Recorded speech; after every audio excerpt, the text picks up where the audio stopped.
Americas is still the region that is driving chemicals M&A, especially the US market, obviously. So if you look in what happened last years, US buyers have always been dominating the market space. We have seen some very significant deals happening here, and obviously now we have the Dow DuPont merger ahead of us, which is still showing how important the US market is for chemicals M&A.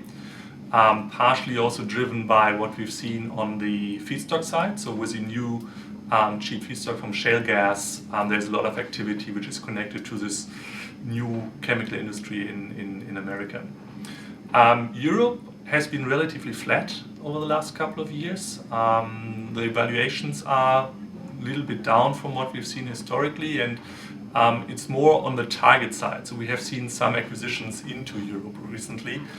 We haven't seen a lot of acquisitions out of Europe. So it's a market which is relatively flat.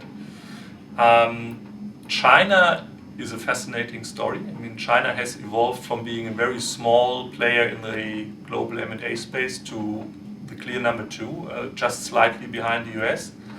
And while this has been historically very much a domestic market, with Chinese company acquiring other Chinese companies, now we finally see this big wave of outbound M&A that everybody has been waiting for many years. So we really see Chinese companies, especially ChemChina, making some very, very large-scale acquisitions, especially in Europe.